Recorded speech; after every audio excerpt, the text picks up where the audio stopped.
Hello दोस्तों, आज के इस वीडियो में हम क्लास 10th का प्रश्नावली 4.2 का पहला और दूसरा क्वेश्चन बनाने वाले हैं। ये क्वेश्चन क्या बोल रहा है उसको पहले समझेंगे, उसके बाद हम इस क्वेश्चन को बनाएंगे। क्या बोल रहा है क्वेश्चन? गुणनखंड विधि से निम्न द्विघात समीकरण के मूल ज्ञात कीजिए। मतलब ये जो द्विघात समीकरण दिया हुआ है इसका मूल निकालना है। तो हम आपको कॉन्सेप्ट के साथ समझाने वाले हैं कि गुणनखंड विधि से हम इसका मूल कैसे निकालेंगे, ताकि आप समझ जाएंगे। तो एग्जाम में इस तरह का क्वेश्चन आएगा तो उसको बनाकर आसानी से नंबर ला सकते हैं। तो अब हम आपको कॉन्सेप्ट के साथ समझा देते हैं ताकि आपको कोई भी क्वेश्चन को बना लेते हैं। पहला क्वेश्चन क्या है? X square minus 3x minus 10 बराबर 0। अब हम इसको गुणनखंड विधि से हल करते हैं। देखिए, ये एक्स स्क्वायर है, इसके आगे एक छिपा हुआ है गुना के रूप में, ठीक है। अब ये जो एक्स स्क्वायर के साथ जो गुना के रूप में है ना, उस नंबर को लास्ट वाला नंबर से हम गुना कर देंगे, लास्ट टर्म से गुना कर देंगे। एक को गुना करेंगे -10 से तो क्या आ जाएगा? आपको -10 आ गया, ठीक है। अब जो गुना करने, अब अगला स्टेप क्या है? फर्स्ट स्टेप में तो आप गुना कर दिए, फर्स्ट इंटू लास्ट कर दिए, ठीक है। इसको फर्स्ट इंटू लास्ट कर दिए। अब दूसरा स्टेप में आपको करना क्या है? गुणनखंड विधि से हल निकालने के लिए ये दूसरा स्टेप में ये जो टर्म है मिडिल टर्म, इसको दो पार्ट में आपको डिवाइड करना है। तो इस तरह से डिवाइड करेंगे, बांटेंगे इस तरह से, दो पार्ट में इस तरह से बांटेंगे ताकि आपको गुना करने पर -10 आए, लेकिन जोड़ने घटाने पर -3x आए। देखिए, तो उसके लिए करना क्या है कि ये जो 10 है इसका हम एलसीएम निकाल लेते हैं। देखिए, 2 और 5 होगा। अब क्या करेंगे कि ये -3x को दो पार्ट में कैसे लिख सकते हैं, ठीक है। उसको हम लिख सकते हैं -5x प्लस 2x, इस तरह से लिखेंगे। अगला स्टेप में करेंगे -5x प्लस 2x, ठीक है, -10 बराबर 0। देखिए, आपको इसको अगर जोड़िएगा एक साथ तो क्या आएगा? -3x ही आया। ये जो द्विघात समीकरण इस पर कुछ असर नहीं पड़ा, लेकिन आपको ये बीच वाला टर्म है दो पार्ट में टूट गया। जब दो पार्ट में टूट गया तो अब आपको चार पार्ट यहाँ पे दिख रहा होगा, ठीक है, चार टर्म दिख रहा होगा। तो जब चार टर्म हो गया तो अब आप इसको करना क्या है इसमें कि इन दोनों में ध्यान दीजिए। एक्स स्क्वायर माइनस 5x में कॉमन क्या चीज़ है? तो इन दोनों में क्या कॉमन दिख रहा है? x कॉमन दिख रहा है, तो x हम बाहर निकाल लिए। अब यहाँ पे हम ब्रैकेट दे दिए। अब क्या है, x यहाँ पे क्या बच जाएगा? x बच जाएगा।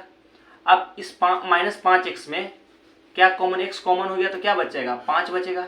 अब क्या है, अब इन दोनों टर्म में देखेंगे क्या कॉमन है। इन दोनों टर्म में आपको 2 कॉमन दिख रहा होगा, तो यहाँ पे प्लस का चिन्ह है, प्लस दे दिए। अब 2 हम इसमें से कॉमन निकाल लिए तो यहाँ पे क्या बचेगा? x बचेगा। अब यहाँ पे क्या बचेगा? -5 बचेगा। बराबर क्या है? 0 है तो 0 दे दिए।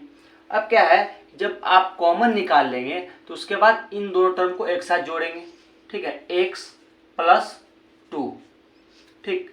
अब दूसरा टर्म क्या है? x minus 5। इन दोनों में से किसी एक को हम लिख लेंगे। x माइनस 5 ये भी है, x माइनस 5 एक ही है, ये भी है, तो x माइनस 5 लिख लिया। बराबर में 0 है तो बराबर में 0 दे दिए।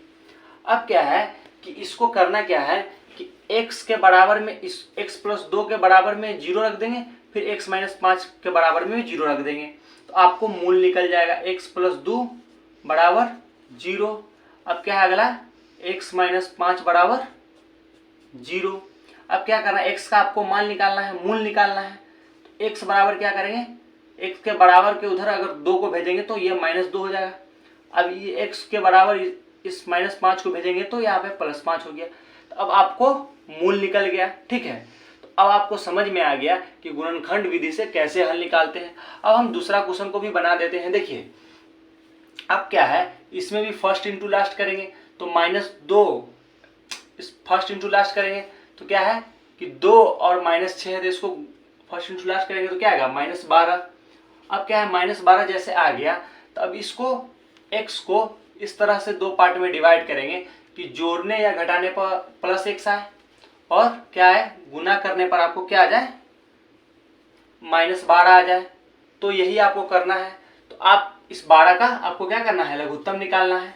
लघुत्तम निकालेंगे, 2 के बाद क्या होगा? 6, 2 का करेंगे फिर क्या आएगा? 3। इस तरह से आपका लघुत्तम आ गया, ठीक है। तो आप यहाँ पे क्या कर सकते हैं, दो पार्ट में क्या क्या डिवाइड हो सकता है? 4 में से +4 में से अगर 3 को घटा देंगे तो क्या आ जाएगा? आपको +x बच जाएगा, ठीक है। 4x माइनस क्या कर सकते हैं, अब 3x करेंगे तो आपको +x बच जाएगा। तो आपको दो पार्ट में डिवाइड हो गया, गुना करेंगे तो ये आपको -12 भी आ जाएगा। तो यहाँ पे आप क्या लिख सकते हैं, 2x² plus 4x minus 3x minus 6 बराबर 0। जैसे आपको दो पार्ट में ये मिडिल वाला टर्म डिवाइड हो गया, बट गया, तो अब आपको क्या करना है, इन दोनों टर्म को एक साथ लेंगे और इन दोनों टर्म को एक साथ लेंगे। अब क्या इसमें आपको दिख रहा है, इन दोनों में आपको ध्यान करना क्या है, इन दोनों में कॉमन नंबर देखेंगे। तो इसमें कौन कौन नंबर कॉमन है इन दोनों में, 2x² प्लस 4x में। तो इसमें 2 इसमें भी होगा, 2 इसमें भी होगा, x इसमें भी, x इसमें भी है। तो यहाँ पे हम कॉमन क्या ले सकते हैं, 2x कॉमन ले सकते हैं। अब यहाँ पे क्या बचेगा, सिर्फ x बचेगा। उसके बाद इसमें क्या बचेगा, +2 बचेगा, ठीक है। उसके बाद यहाँ पे माइनस का चिन्ह हम है तो माइनस कॉमन लेंगे, ठीक है। तो माइनस कॉमन लेंगे तो इसमें दोनों में क्या कॉमन है, इसमें भी 3 है, इसमें भी 3 है, तो यहाँ पे हम 3 कॉमन ले लेंगे। अब क्या बचेगा, इसमें x बचेगा और इसमें क्या बचेगा, +2 बचेगा, क्योंकि हम यहाँ पे माइनस कॉमन ले लिए तो इसलिए यहाँ पे +2 बचेगा। अब क्या है, ये जो टर्म है ना, ये दोनों टर्म को एक साथ लिख देंगे, ठीक है। 2x माइनस 3 एक साथ लिख दिए, बराबर में 0 है तो 0 देते जाएंगे, और ये दोनों में से एक टर्म को ले लेंगे, ठीक है।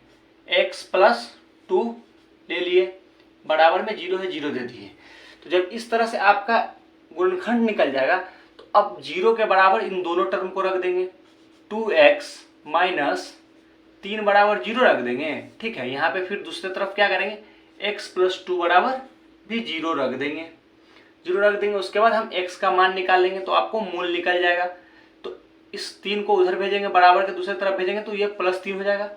अब x के साथ 2 गुना में है तो उधर जाएगा तो क्या हो जाएगा, भाग में 3/2 हो जाएगा। अब क्या है, x के बराबर भेजेंगे, बराबर के दूसरी तरफ x 2 को, तो क्या हो जाएगा, -2। इस तरह से आपको मूल निकल गया। तो हम आपको बहुत ही आसानी से समझाने की कोशिश किए हैं ताकि आपको अच्छे समझ में आ जाए। और आपको ये वीडियो पसंद आया हो तो अपने दोस्तों के साथ शेयर करें और इक्वल नॉलेज चैनल को सब्सक्राइब जरूर करें।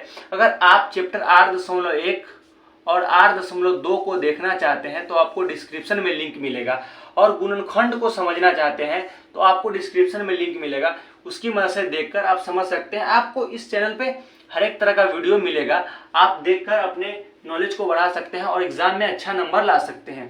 तो आप